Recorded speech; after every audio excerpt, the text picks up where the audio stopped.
Thank you दादा. सीमा बेटा, डॉक्टरांनी काही नवीन औषधं लिहून दिली आहेत. मी जाऊन घेऊन येतो. बाबा, आता घरी सर्व काही ऑनलाईन येते. द्या, मी ऑर्डर करते. काही हरकत नाही बेटा, मी आणतो ना. या निमित्तानं माझं थोडं फिरणं होईल. चालायचं बाळा कबीर. अरे काका, या या. मला वाटतच होतं की तुमची औषधं संपणार असतील. फोन करायचा असता, मी पाठवले असते. अरे बाळा, जोपर्यंत तू लिहून नाही सांगत ना की कोणतं औषध केव्हा घ्यायचंय, तोपर्यंत समाधानच नाही होत. या बसा. त्या स्लिप द्या मला.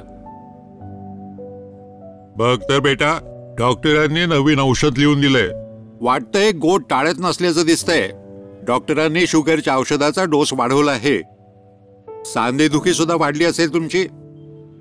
हो बेटा, एकदा बसलो उठताना अवस्था खूपच बिकट होते. काही हरकत नाही, आता तुम्हाला नक्कीच आराम मिळेल. फक्त पथ्य पाण्याकडे लक्ष द्या. मग बघाल, काही दिवसातच कबीर सोबत तुम्ही धावू शकाल.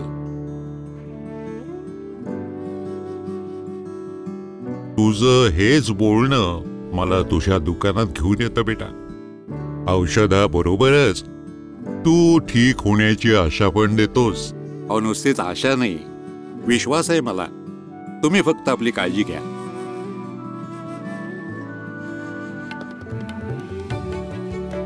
जो औषधांसोबत आशीर्वादही देतो, मॅनकाइंड फार्मातर्फे त्यांना सलाम. चला तर मग या जागतिक फार्मासिस्ट दिनानिमित्त आपल्या स्थानिक फार्मासिस्टचे आभार मानूया.